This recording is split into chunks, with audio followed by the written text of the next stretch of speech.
Hello again. We are talking about section 3.1, increasing and decreasing functions and relative extrema. We have tackled increasing, decreasing, relative extrema, and although I don't care so much about defining this, the first derivative test is our way of determining whether critical points are maxes or mins. We're going to do one additional applied example, so word problem, trying to tackle that. So here we are in an ice cave. Great. So average temperature in degrees Fahrenheit in an ice cave, T hours after midnight, is given by this exciting thing. We're in charge of figuring out at what times was the temperature increasing, decreasing, and then we're told that they light a camp stove, which is warming things up, and we're supposed to infer from temperature, basically, what time the stove got turned on and what time it got turned off. Okay, so as always, when we're looking for relative extrema and we've got a formula, we should be looking for critical points to begin with. So the two places that we are supposed to examine are the derivative equal to 0 or the derivative being undefined. And the majority of the cases that we're interested in are going to fall into this first category, that t prime is equal to 0. Okay, so finding the derivative, we need to use quotient rule. So this is our whole low d high business minus high d low, and square the bottom. So with those smaller derivatives, now we have a derivative of 10t plus 1 would just be 10, and derivative of t squared minus t plus 1 would look like 2t minus 1. So just a little bit of power rule left. Now all the derivatives are tackled, and we're trying to solve this thing set equal to 0. So now we actually have an equation that we're going after. So the denominator is usually not that interesting to us. If this were ever 0, then the whole expression would be undefined. That's a separate conversation, but it's not going to help us make this whole fraction equal to 0. So we're not going to have anything exciting as part of our solving process. It's based off of this bottom part. So one thing you could think about is if we just multiplied this denominator piece over, we'd have 0 times t squared minus t plus 1 all squared, but that's just going to be 0 anyway. And as long as this thing isn't ever undefined, then we're safe at doing that. Okay, so basically we're going to disregard that denominator piece, we're going to multiply it over, and then all we're left with really is just the top. So all this stuff has survived and made it down to our equation. With a little expansion, we get some multiply 10 to everything in there, do some FOIL with these, 20t squared and so on. And then combine like terms. So we're down to t squareds, t's, and a constant. So here factoring is in theory a possibility, but I think quadratic formula is probably the wiser strategy. So this, negative b plus or minus square root, etc. Or using a calculator or Wolfram alpha. But whatever strategy we employ, we'll get a couple of solutions this way. And the things to note basically are that, so this came from solving t prime equals 0. And I've made this claim that this is usually where we're going to find all of our solutions, or at least the vast majority of them. There'll be some special cases. So this whole section basically is asking about t prime undefined. And it's a worthwhile question. That's also where critical points can occur. But it turns out that because that denominator, the t squared minus t plus 1, doesn't have any real solutions. You could check that with quadratic formula. But even if it did, it would be undefined at the exact same place that our original function was undefined. So t prime being undefined when t is undefined isn't really all that useful to us. It's right back to that. You can't be a critical point if you weren't already a point on the graph kind of notion.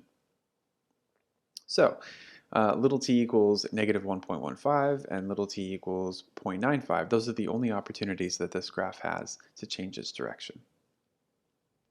So this is what we did in our prior example and what we will refer to as the first derivative test. We're using the first derivative to test in between each of these two critical points.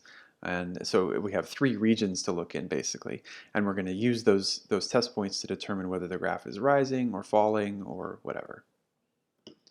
Okay, so it doesn't matter what point we pick, but if we pick something from a value to the left of negative 1.15, we're going to pick -2. Again, I like picking whole numbers because they're easier to compute with, but it doesn't matter. We could have picked -3, -10, anything over on the left side here. So what we come up with is that, but again, the most interesting characteristic of this is simply that it's negative. So what that should imply for us is that t is decreasing on this leftmost interval. Okay, so we're there. We're going to test in this middle region now. And I think a very tempting opportunity is to use the value 0, since that happens to fall between these two numbers. So if we test 0, then we get a slope of 11, which is fine, but really what we care about is the fact that it's positive. So since this derivative is positive in that middle region, then the function's increasing on that interval. Finally, let's test in the far right region, and even though it's pretty close to 0.95, let's test 1, because it does fall into that camp. It doesn't matter how far to the right we are. We could have tested 0.9500001 and still gotten some meaningful information.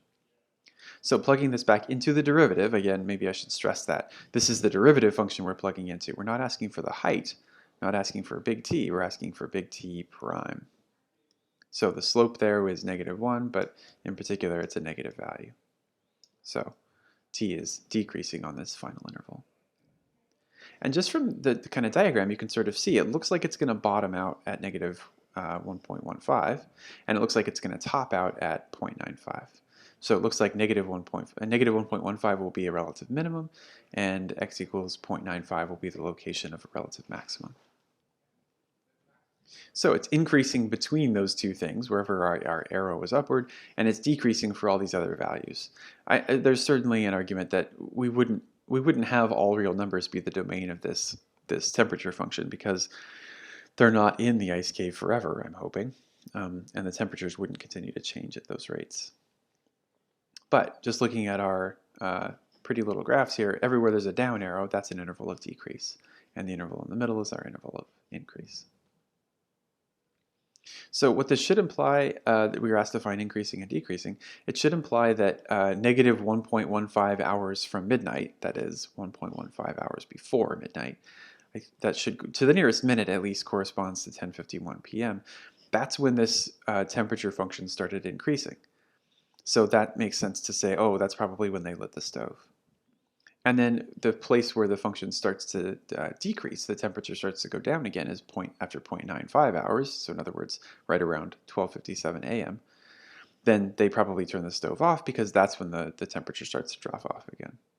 And in math terminology, that's the points that correspond to relative extrema. It's really handy to have a graph, though. Sometimes just to look at a picture is, like they say, worth 1,000 words. So this is our temperature function. I would never expect you to graph this by hand, but graphing calculator, Wolfram Alpha, etc. are pretty handy.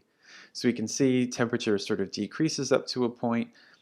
This is the claim where we have a relative minimum and where the stove is turned on, because the temperature starts to increase at that point, until we get to here. And the claim is there we have a relative maximum, and this maybe corresponds to when the stove is turned off, because the temperature starts to drop off again. Okay, so that's the first derivative test in an applied setting, helping us find relative maxes and mins and intervals of increase and decrease for these functions. That's it for section 3.1. We'll see you for concavity in the next section.